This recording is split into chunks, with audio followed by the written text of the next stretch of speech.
Morning, everybody. I'm not going to go through my whole intro statement, but I will say initially, thanks for coming. And you're one of my early budget hearings, so I'm still getting used to it a little bit.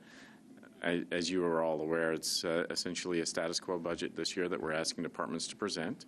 That's because of two reasons. One, we've had more than $220 million in improvements over the last 2 years. So most departments have seen improvements, both in terms of their capacity and the personnel over the last couple of years. Additionally, this year, it looks like revenues might not grow quite as much as they've grown in the prior 2 years. So we need to sort of tighten the belt a little bit.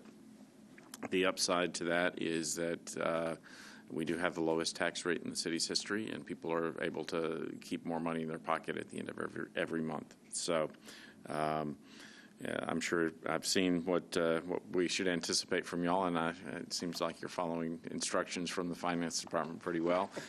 But Ms. Hall, if you could introduce your crew with you and to give a brief opening statement that you prepared, I would appreciate it. Absolutely. Mayor Briley, thank you for the opportunity to present to you this morning.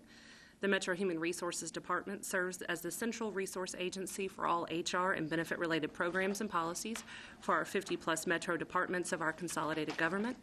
It is our goal to effectively support all employment and benefit needs of our employees, pensioners, and departments.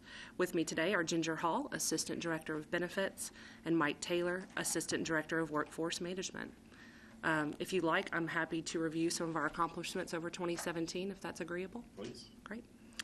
For recruitment, we had over 377 recruitments, over 28,000 applications received and processed, and over 500,000 hits on our job announcements in 2017 alone. Our outreach included using students from Stratford High School to work with Metro Nashville Network to produce a video promoting Opportunity Now, which was broadcast on Metro Nashville Network and distributed through social media.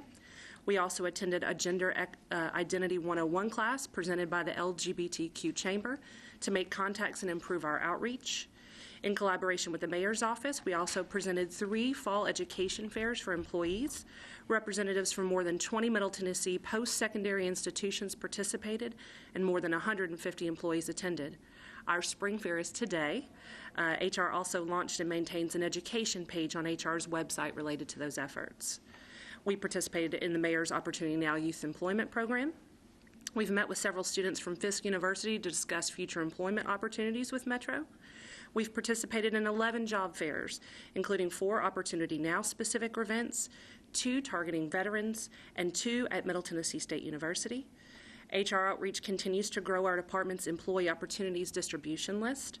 This list is of at least 300 congregations, immigration groups, LGBTQ chamber and related organizations, public high schools, Middle Tennessee colleges and universities, Metro Council members, and others. For training, we had over 8,000 employees attend training this year, over 665 class sessions offered. Of those, we had over 900 attend our diversity sessions, over 900 attend our sexual harassment prevention, and over 800 attend our drug-free workplace. We also offered 84 class sessions to supervisors and managers, including courses for MMI, Metro's Metro Management Institute, sexual harassment prevention, drug-free workplace, performance management, and successful supervisors. We also introduced 3 new courses, diversity and inclusion, successful supervisors, and Ninja HR Coordinator series. We also launched and facilitated a new version of our online SANS Metro-wide cybersecurity training. For our IOD program, while our 2017 recordable injuries were slightly up over 2016, the percentage of injury cases that needed time off work was down, and the average number of days also decreased.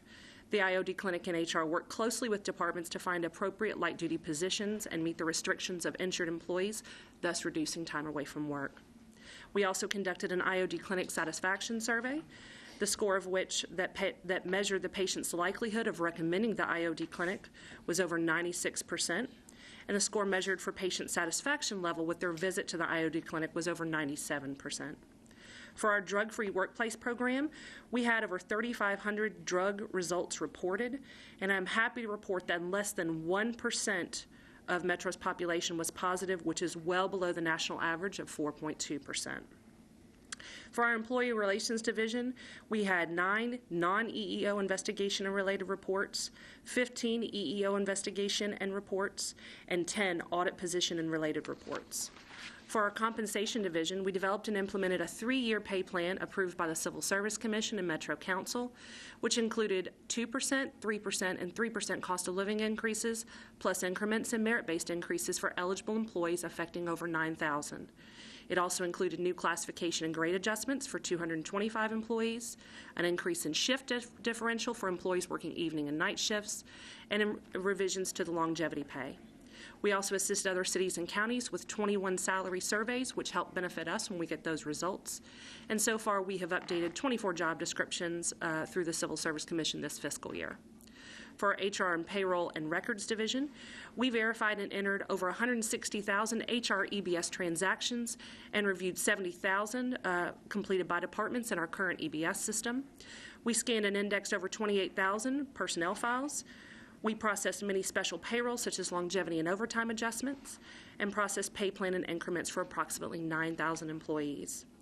For our Benefits Division, we processed over 1,000 cases by the pension staff. Our staff processed over 500 pension estimates. Estimates performed by employees using our new pension self-service was over 1,200.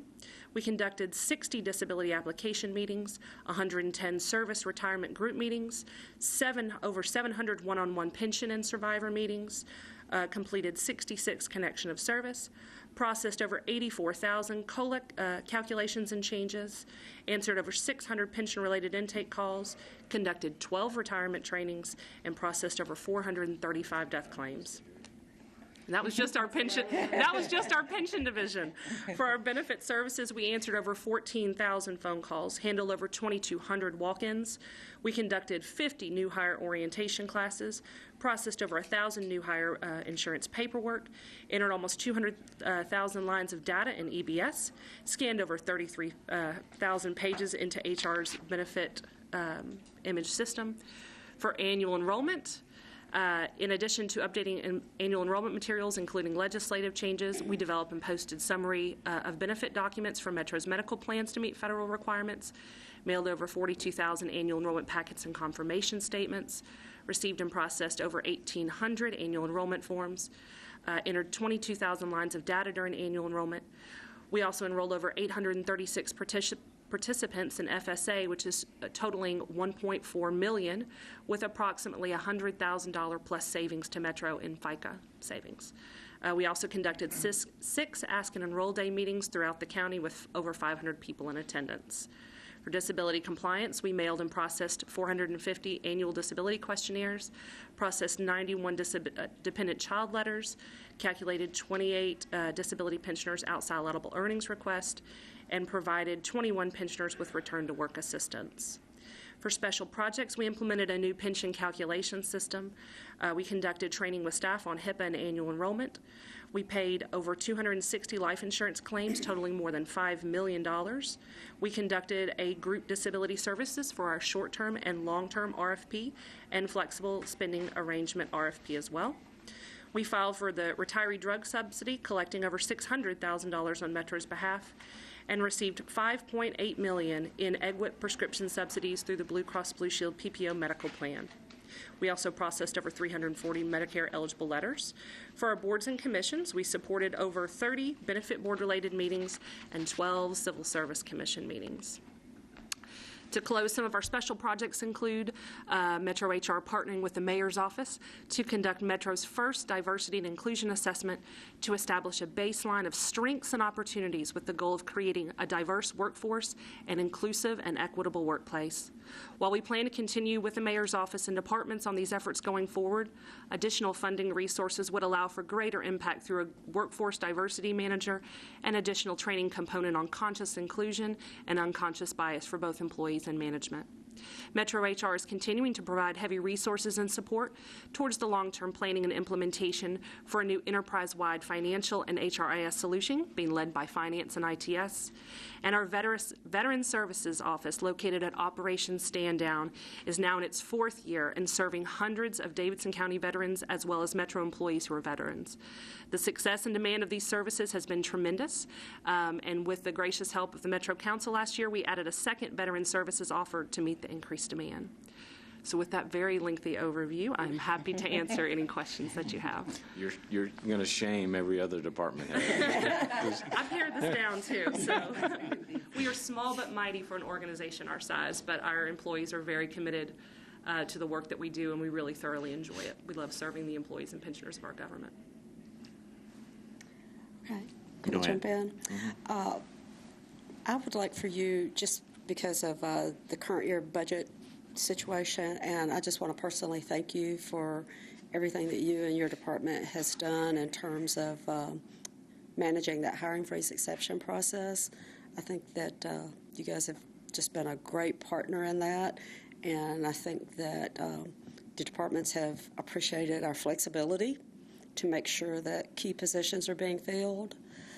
So just for the listening audience, I'd like for you just to very briefly explain to the audience that the work is still going on and key positions are still being filled. I think I want to have that message out there.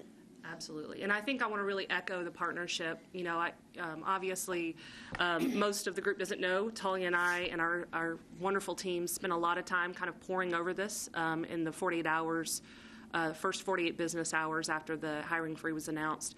And we tried to be very conscientious and fair, especially for those key positions, especially in public safety, first line responders, making sure that those are going through the exception process quickly and without hiccup.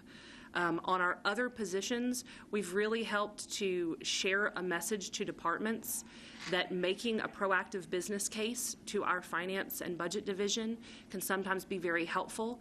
So if there is a critical position that doesn't necessarily meet one of the criteria for our frontline and critical positions, that there still is a path forward, and I think a lot of our departments have been utilizing that path very successfully. And when they haven't been successful in those requests, I think Finance and HR have done a really good job articulating why those need to wait a little bit longer in order to meet the overall financial objectives of the city. It's gone very well, and I appreciate it. Thank you. First, let me compliment you on your use of data to explain the impact of your department. That's something we've been asking a lot of people, and clearly you took that to heart, and so thank you for that example I can now refer to. So, you know, you've done a great job since you took over the department and kind of thinking, sort of reimagining the role of HR here and doing some strategic planning this year.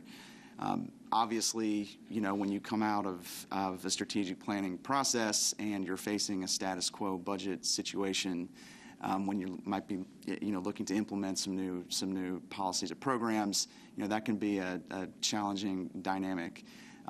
How do you plan on leveraging a lot of the great work, you know, you've done over the last year in thinking through talent management, thinking through better retention and promotion strategies within Metro, thinking about workforce diversity issues? How do you plan on carrying some of that work forward in this challenging budget environment? So I think, to your point, you have to be really strategic about how you use each tax dollar, and that's something I'm really committed to because fiscal responsibility is very important. So I'll be honest with you, even though additional resources would be very helpful, a status quo budget means that we're going to have to make business decisions as a human resource agency to kind of, if there are certain things that we can put off in order to allocate, I'd rather maximize the current tax dollar that we have available to us in our budget in order to meet the ever-changing needs. To your point, I think on retention, you know, we had an amazing opportunity with the diversity inclusion assessment, which also gauged employee engagement. And it's funny that we're getting a lot of great people in the door, but we are losing women and people of color at a greater rate. So we're really starting to try to morph and evolve some of our programming to better target those groups.